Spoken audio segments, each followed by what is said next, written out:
you mentioned this before, that the numbers were surprising when you first looked into how much of the legal industry was struggling with these wellness-related issues. So I want to know how much of the legal industry is struggling, and what types of health issues seem to be the main sort of issues that are plaguing the legal world. Okay, so just speaking about mental health first, 28% of lawyers meet the criteria for depressive disorder. That's based on survey data.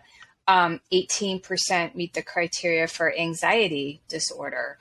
This isn't just for lawyers, but judges also suffer tremendously. 15% suffer from a depressed mood. 23% of judges have feelings of anxiety. So there is a mental health challenge. And then in terms of alcohol use, problematic drinking and hazardous drinking seem to plague lawyers. And this, about 21% of lawyers engage in hazardous drinking. And then attorneys who are newer, so under 30 years old, their excessive drinking reaches 36%. So some of the data show that it's not just a chemical dependency or mental health challenge, but that our newest lawyers are hardest hit. And we used to think the opposite. We used to think that the more senior you were, the more pressure you had, right? Because you were, accountable, responsible for, client matters. And that pressure was seen as overwhelming and perhaps predisposing, more senior lawyers.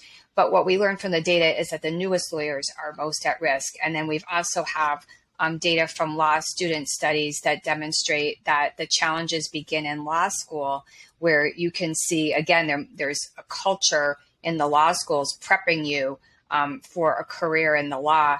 And the challenges for law students are also significant in terms of mental health and chemical dependency. There's also a stigma, as you know, in general for the whole population of reaching out and asking for help. In fact, if you turn on, we were talking about football before we got on the podcast, and there was an advertisement that I recently saw while watching football, which was an effort to destigmatize asking for help, and that it was okay not to be okay and to reach out for help.